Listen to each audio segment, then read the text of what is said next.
Bon, pour l'instant, je vais continuer dans Dimension. Donc, vous allez faire un nouveau document dans Dimension.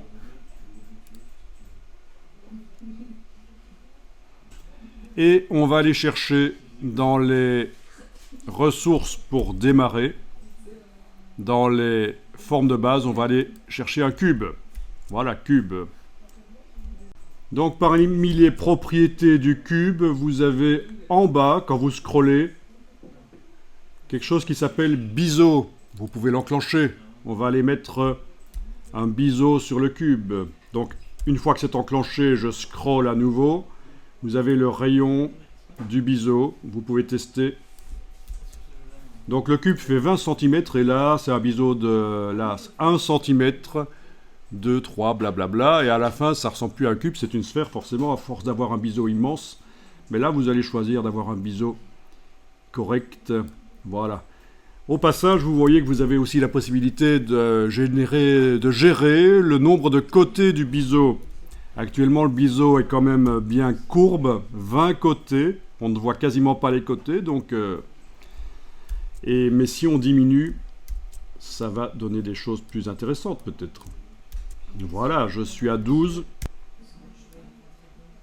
Donc voilà. Un côté de biseau. Voilà ce que ça donne. Ça peut être intéressant.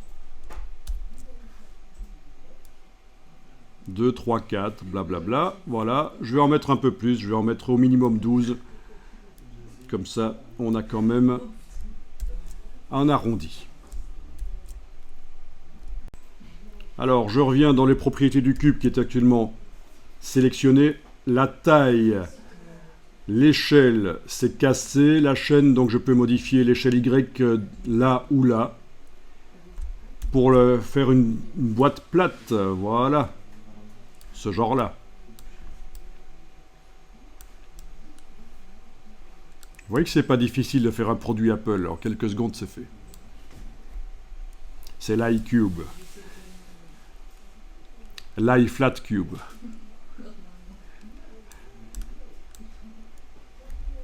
Alors, vous pouvez enregistrer déjà cette première version. Donc, je vais appeler ça cube-01.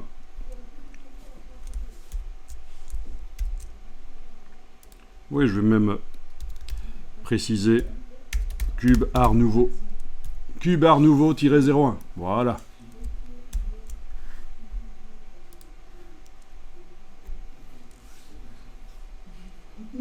Parce que la décoration va être de l'art nouveau dessus, comme vous avez vu. Donc tu as fait un packaging, il fallait mélanger l'art nouveau et l'art grec. Oui, on pouvait choisir. Intéressant. Donc là, j'ai juste tapé différence art nouveau et art déco, et il y a plein d'endroits où on vous donne les différences. Donc l'art déco, généralement, il y a de la géométrie, et l'art nouveau, c'est plus courbe. Et c'est pas tout à fait la même époque, bien sûr. Donc je vous invite, si vous ne connaissez pas bien, à aller voir. Et alors quelque chose qui est un peu similaire, c'est l'art déco américain, Streamline Art Déco, qu'on rencontre assez souvent dans les bâtiments, en fait. Et dans les voitures aussi, dans les caravanes. Surtout les voitures, en fait. Et surtout l'architecture. Donc, l'art déco américain, le Streamline Art Déco.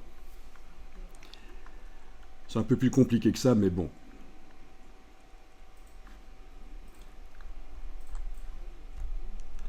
Vous rencontrez ce genre-là, bizarrement, à Charleroi, en Belgique. Vous rencontrez ça parce que Charleroi, vous ne le saviez peut-être pas, mais a été à un certain moment une des villes les plus riches du monde. Et il y a des avenues, notamment celle qui descend vers Charleroi, la grande avenue. Vous avez des maisons, notamment art déco sur le côté, c'est surprenant.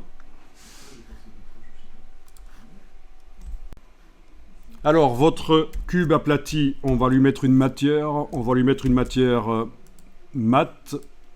Donc, on a ici mat. Voilà. Mat, c'est juste une matière dont la rugosité est à 100%, tout simplement. Si je diminue le curseur rugosité à 0, ben vous voyez que c'est une matière brillante en fait maintenant. Mais ici, c'est bien qu'elle soit mate. Donc rugosité 100%, voilà.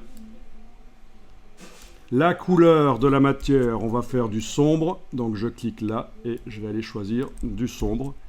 Peut-être pas du noir total, parce que dans la vraie vie, du noir vraiment profond, c'est plutôt rare. Il y a l'éclairage, il y a la technique d'impression qui fait que, voilà, c'est pas toujours évident d'avoir du vrai noir.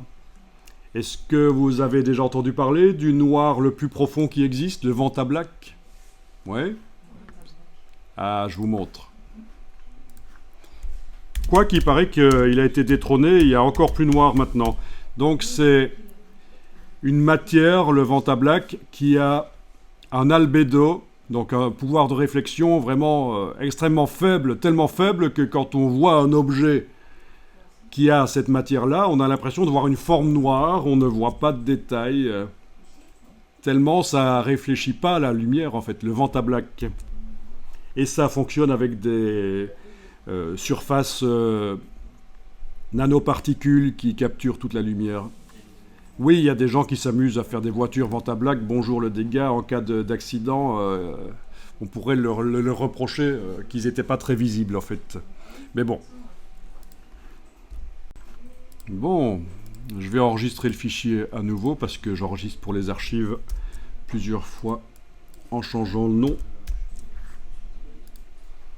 Et alors, on va mettre une matière là-dessus.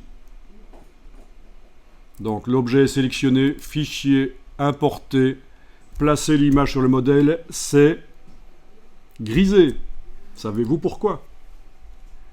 Non? Ok, je vais aller tester en prenant l'image là où elle se trouve. C'est donc dans ce dossier-ci. Voilà, l'image est là. L'image de Photoshop. Donc je vais la déplacer sur le modèle. En général, ça fonctionne. Sauf que là, il nous dit convertir en modèle standard. Certaines actions ne peuvent pas fonctionner sur les modèles paramétriques. Utilisez l'action convertir en modèle standard pour effectuer cette action. En savoir plus. Bon, je vais cliquer sur OK. Donc ils appellent ça les modèles paramétriques. C'est les modèles de base avec lesquels les cartes graphiques fonctionnent très très rapidement. C'est inscrit en quelque sorte dans la carte graphique. C'est ce qu'on appelle les formes primitives. J'en ai déjà touché un mot précédemment. Mais on ne sait pas tout faire avec ça. Il va donc falloir que cet objet qui est sélectionné, vous le convertissiez en objet standard, en objet mesh, grillage, et pas en objet paramétrique. Vous voyez, paramétrique, on peut modifier tous les paramètres, mais là, une fois qu'il sera converti, le biseau, je ne pourrai plus modifier la forme du biseau, etc. Voilà, vous cliquez juste là dans les actions. Convertir en modèle standard, et à partir de là, ça marche. Importer, placer l'image sur le modèle, ça fonctionne. Et voilà l'image. Voilà.